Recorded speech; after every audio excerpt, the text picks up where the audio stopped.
जिंदगी में कुछ नेक काम ऐसी भी करनी चाहिए जिसका ऊपर वाले के सिवा कोई दूसरा गवाह ना हो। जीवन मिलना भाग की बात है, मृत्यु होना समय की बात है, पर मृत्यु के बाद भी लोगों के दिलों में जीवित रहना एक कर्मों की बात है। इसलिए आप समझें कि जीवन का महत्व तो इसे पूरी तरह से जीने में ही है।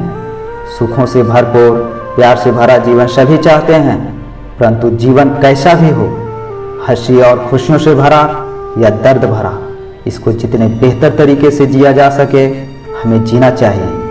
यही है बस हमारे पास। हम नहीं जानते इस तन को पाने से पहले हम कौन थे, और ये भी नहीं जानते इसके जाने के बाद हम क्या होंगे।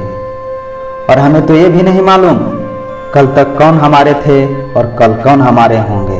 तो क्यों ना इस जिंदगी को जीने का ऐसे प्रयास करें कि सबकी आंखें न भरे बेशक, पर कोई ये ना कहे कि अच्छा हुआ मर गया। अमीर होना हमारे बस में ना सही, लेकिन अच्छा इंसान बनना तो हमारे बस में है।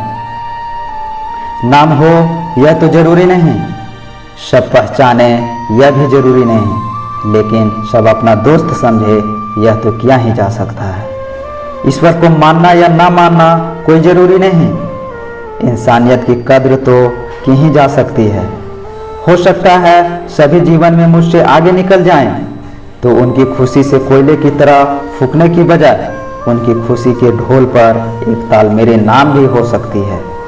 जीवन में प्यार के अलावा कुछ भी नहीं है, और इस प्यार का कोई नाम नहीं होता। एक छोटा बच्चा सभी को इसलिए अपना लगता है क्योंकि उसके लिए कोई पराया नहीं होता। जीवन का महत्व हम सब के लिए अलग अलग होता है। कोई इसे बेहद मूल्यवान समझता है तो कोई बिल्कुल नहीं। एक साधारण इंसान जो पूरी तरह से स्वस्थ है, सभी अंग सही सलामत हैं, उसे इसकी कोई परवाह नहीं होती, ना ही मूल्य होता है। आंखों का मूल्य एक अंधे इंसान से ज़्यादा कौन समझ सकता है, और पैरों का मूल्य एक लंगड़े इंसान से ज़्यादा कौन जान सकता है। इसी प्रकार यह जीवन भी है। हम जितना मूल्यवान इसे मानेंगे वह उतना ही मूल्य देगा, वरना खाना पीना और भोग विलास में ही समाप्त हो जाता है। जीवन का वास्तविक मूल्य होगा जब हम इस जीवन का उपयोग जीवनदाता को जानने के लिए करेंगे। यही एक मानव जीवन और एक पशु के जीवन में अंतर है। ज्ञान और पुरुषार्थ करने की शक्ति जो पशु के पास नहीं है, वो मानव जीवन की विशेषता है। मनुष्य अपने विश्वास से निर्मित होता है। जैसा वो विश्वास करता है वैसा वो बन जाता है। इसलिए सब कुछ कॉपी हो सकता है, लेकिन चरित्र और व्यवहार को कभी नहीं कॉपी किया जा सकता।